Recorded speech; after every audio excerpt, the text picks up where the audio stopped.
हम सबकी एक राय है, समस्त प्रजा चाहती है कि आप राजा बने, आप अयोध्या का राजभार संभाले। तो माता यदि आज्ञा देती है, यदि आप माँ के आज्ञा को उल्लंघन करेंगे तो माँ के आज्ञा के उल्लंघन से बड़ा पाप धर्म में और कहीं बताया ही नहीं गया है। तो माँ की आज्ञा का उल्लंघन यदि पाप बड़ा कहलाता है, तो भरत लाल यह याद रहे, यह पाप तुम्हें लग जाता है।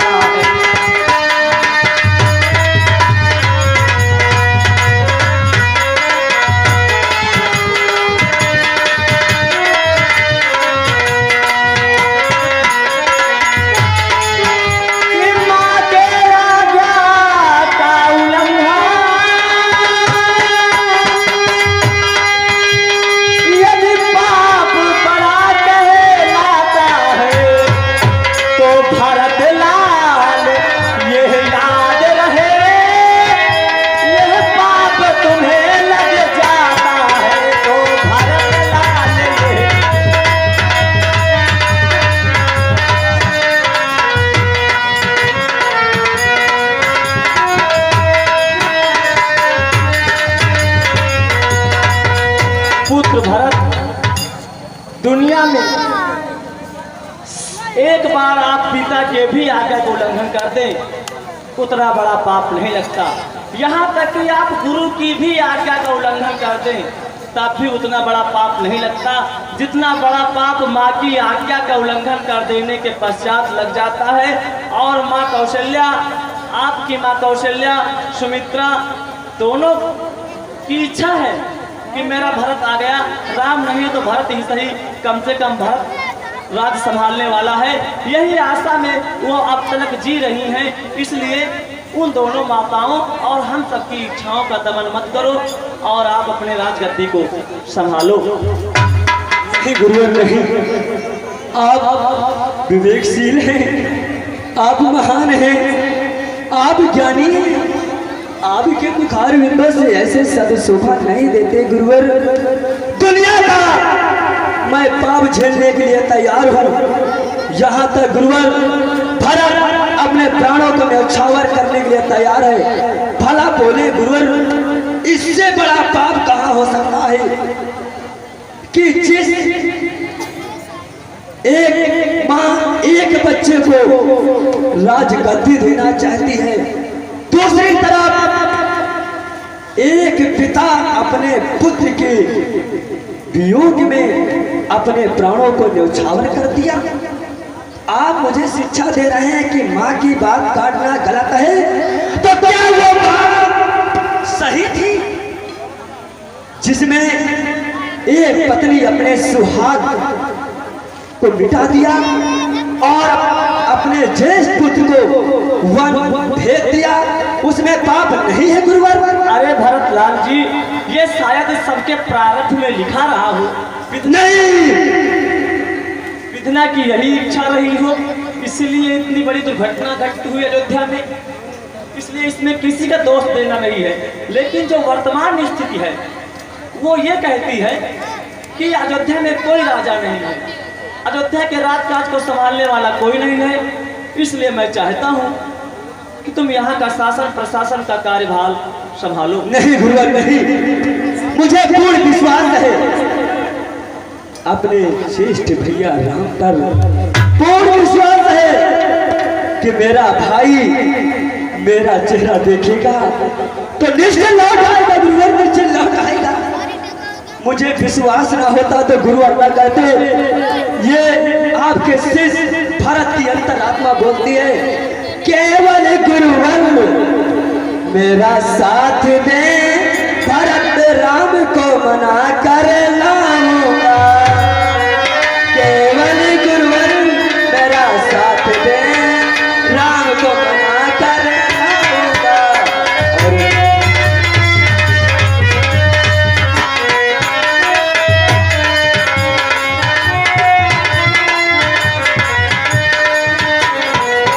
क्षण भर पे उन्हें बैठा।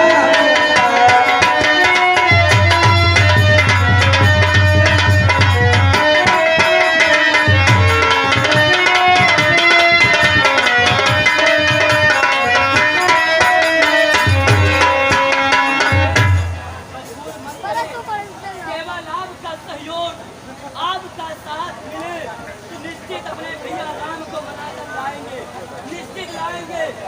यदि आप नहीं चलते गुरुवर, तुम भी मुझे लगता है अपने नियमों को भूल रहे हो गुरुवर।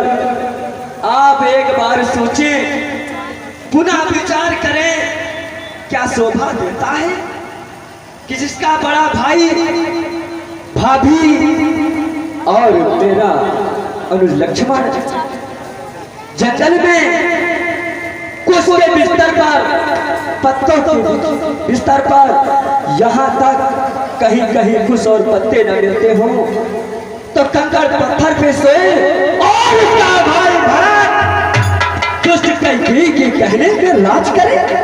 गुरुवर, आप तो विवेकशील हैं, आप तो समझदार हैं, और कलमुही माँ के चक्कर में आप मत पड़े। आप मेरे साथ चले, भैया राम को मना कर लाएंगे। ये भरत का प्रण है, भरत का प्रण है। अरे फूल को पाने वाले कांटों की परवाह नहीं करते, सच्चे सूरवीर कभी हिम्मत नहीं हारते, कायर व्यक्ति कभी खुद से उम्मीद नहीं रखता, जिसमें है आत्मविश्वास वो मंजिल नहीं भटकता। गुरुवर, मेरी अंदर आत्मा बताती है मैं अपने भाई राम को मनाकर लाऊंगा, और यह सिंहासन उन्हीं के लिए शोभायमान है। मुझे मजबूर ना करे गुरुवर, मुझे। ठीक है भरतलाल, यदि आप संकल्पित ही हैं, आपने इस दृढ़ निश्चय कर ही लिया है कि आप राम को मनाने जाएंगे, तो आपके इन विचारों से हम सहमत हैं, और हम प्रजा की भी अपनी राय चाहते हैं। आप लोग क्या चाहते हैं? आप बात ना करना, बात ना करना अयोध्यावासी, आप भी सहयोग करना, साथ चलेंगे ना यार, चलेंगे ना यार। हम भरतलाल की बातों से सहमत हैं महाराज। आप सब लोग सहमत अगर हैं तो चलिए हम चलते हैं और प्रयास करते हैं कि राम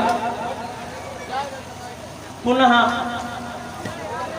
अयोध्या में आकर यहाँ का राज काज और शासन चलाएं। चलिए, प्रयास नहीं, सफल होंगे, क्योंकि कहने वालों ने सही कहा है, अगर अयोध्या में नाम रोशन है करना तो हिम्मत परिश्रम से पीछे न हटना। मुमकिन वही है जो बड़ा निर्णय लिया, जरूरत है हौसला कायम रखना। गुरुवार आप चले, प्रयास नहीं, सफल भी होंगे।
भ्राता श्री, मैं जंगल से लकड़ियाँ लाने के लिए जा रहा हूँ। भ्राता श्री, आप मुझे आज्ञा दें लकड़ियाँ लाने के लिए। हाँ वत्सल खान, जाओ लकड़ियाँ ले आओ।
हमने सुबह के सपने में देखा था कि हमारे पिता बहुत व्याकुल हैं और वे करोड़ विलाप करते हुए मेरा नाम राम राम राम कहकर पुकार रहे हैं।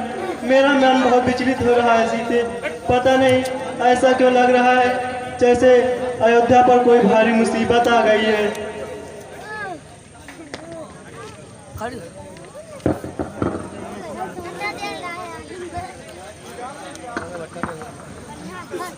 भैया भैया भैया भैया, मैं क्या देखा हूँ भैया?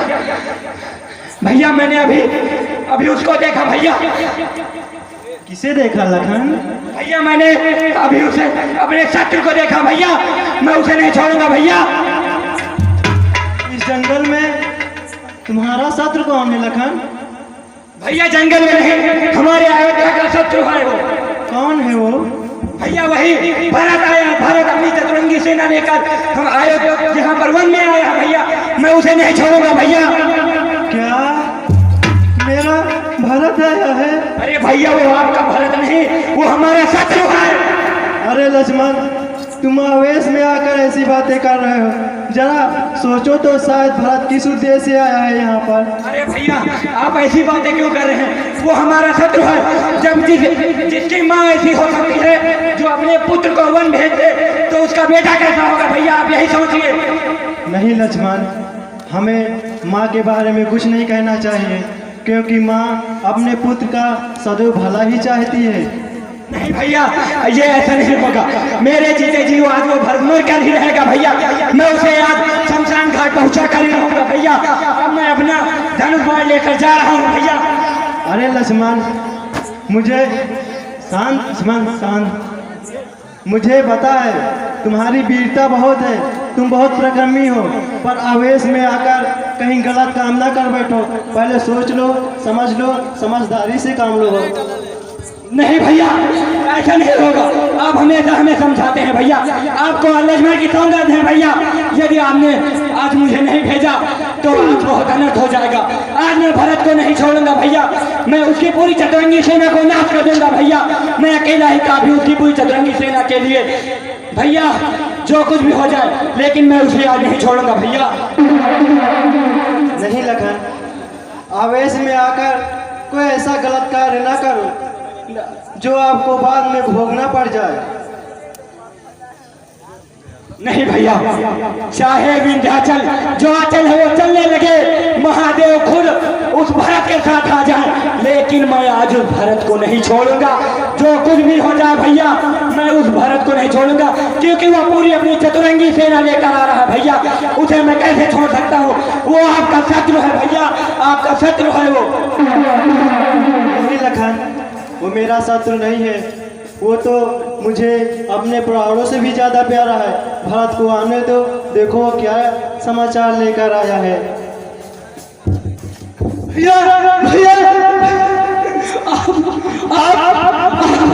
आप इस हालत में भरत मेरे भाई, उठो मेरे भाई, भरत उठो, तुम्हारे मेरे भाई,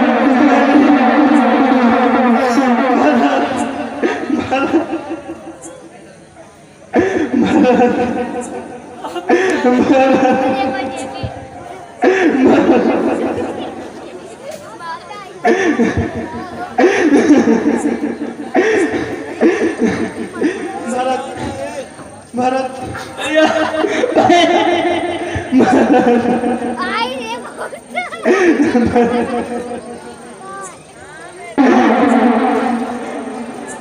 भैया ये कैसे भाभी माँ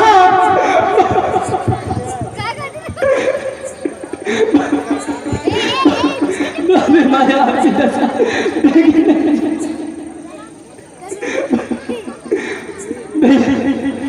भैया मेरी माँ की गलतियों को माफ कर दे भैया, माँ की गलतियों को माफ कर दे भैया।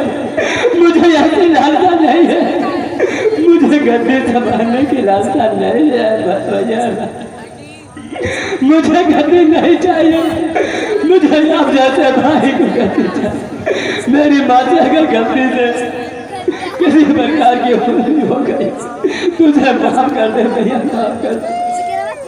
नहीं भरत, माँ तो माँ होती है, वो किसी प्रकार की गलती कर ही नहीं सकती है। माँ अपने पुत्र का सदैव भला ही चाहती है, वो हमारा कल्याण करने के लिए ही हमें वनवास दिया है।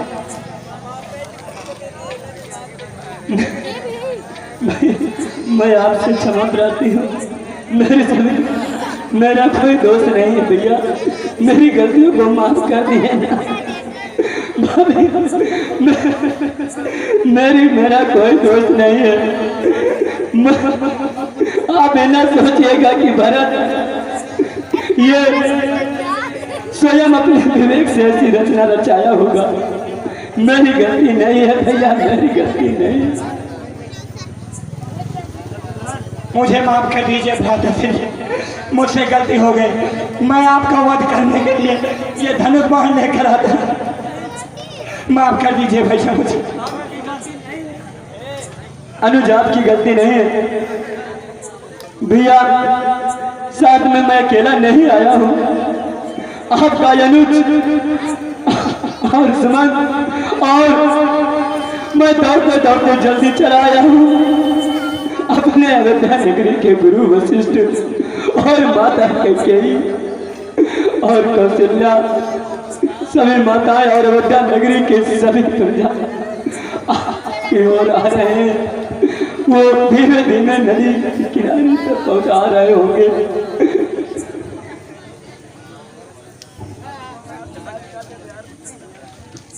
भरत, माता कौशल्या, माता कैकेयी और गुरु भी साथ में आए हैं।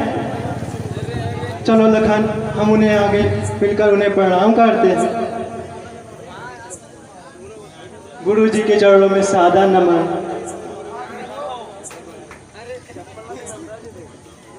माता जी के चरणों में सादर प्रणाम। माता जी के चरणों में सादर प्रणाम।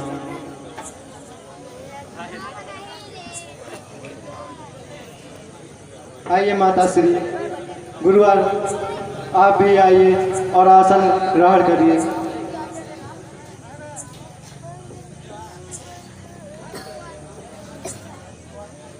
गुरुवार आप आसन ग्रहण कीजिए। मातेश्वरी आप लोग भी आसन ग्रहण करिए। गुरुवार मातेश्वरी, आप लोगों को यहाँ आने में कोई कष्ट तो नहीं हुआ? नहीं वत्स, आप तक पहुंचने में हम लोगों को कोई कष्ट नहीं हुआ। मैं आपसे यही आशा रखता था गुरुवार। भैया भरत, अयोध्या में सब कुशल मंगल तो है ना? नहीं, कुशल मंगल भैया कहाँ हो सकता है। अब कुशल मंगल कहाँ हो सकता है भैया? क्या हुआ भरत? आप वन में और पूछ रहे हैं अयोध्या में कुशल मंगल है। कुशल मंगल तो भैया उस दिन होगा जिस दिन आप अयोध्या का राज सिंहासन संभालेंगे। उस दिन अयोध्या नगरी खुशमय जिंदगी व्यतीत करेगी। भैया मैं आपसे विनम्र विनती करता हूँ, आपसे मैं एक बात कहना चाहता हूँ भैया। क्या भरत? लेकिन भैया मुझे जुबान दे कि मेरी बात काटना नहीं भैया, और मुझे कष्ट मत देना भैया। हम चाहते हैं कि आप अयोध्या नगरी का सिंहासन चल के ग्रहण करें। यही भैया मेरी विनती है। मैं सिंहासन नहीं, मेरे काबिल सिंहासन नहीं है। मैं बिना 14 वर्ष वनवास में व्यतीत किए हुए मैं अयोध्या कैसे लौट सकता हूँ? लेकिन भैया मुझे भी अपने रघुकुल की सम्मान को बचाना है। रघुकुल की आन बान जिस सम्मान को मुझे बचाना है। जो नियम कानून रघुकुल को है कि हमेशा अयोध्या के ज्येष्ठ पुत्र को महाराज बनना है, तो ये पाप मुझसे न करवाएं। एक तो मेरी दुष्ट मां ने मुझे गहरा छोड़ दिया और ये शब्द बोल कर दिया आप विवेकशील हैं, मुझे कष्ट न दें। आप वो कुर्सी आपके ही लिए शोभा देगी। मैं सेवक हूँ, सेवक रहूंगा भैया। नहीं भाई लखन, नहीं भाई भरत, आप धर्मी हैं, प्रकर्मी हैं। आप खुद ही सोच सकते हैं कि अगर मैं आपके साथ अयोध्या वापस लौटता हूँ तो यह मेरे लिए अधर्म की बात होगी, क्योंकि पिताजी ने वचन दिया है कि हे राम तुम 14 वर्ष के बाद ही अयोध्या में आना। लेकिन भैया अगर यही बात है कि मेरा एक लाल 14 वर्ष बाद वन से लौट कर आएगा, तो ये भैया आपका लाल 14 वर्ष वन काटने के लिए तैयार है। लेकिन मैं आपको भैया वन में रहते हुए नहीं देख सकता, नहीं देख। भाई भारत, मैं आपकी जगह मैं रह लूंगा। पिताजी की जो प्रण है वो भी पूरा हो जाएगा और मेरा भी प्रण पूरा हो जाएगा। भैया आपकी जगह मुझे मिलनी चाहिए और हमारी जगह भैया आपको मिलनी चाहिए। भाई लखन, भाई भारत, यहाँ तो हमें सब कोई दिख रहा है, लेकिन हमारे पिताश्री नहीं दिख रहे हैं। कहाँ है हमारे पिताश्री?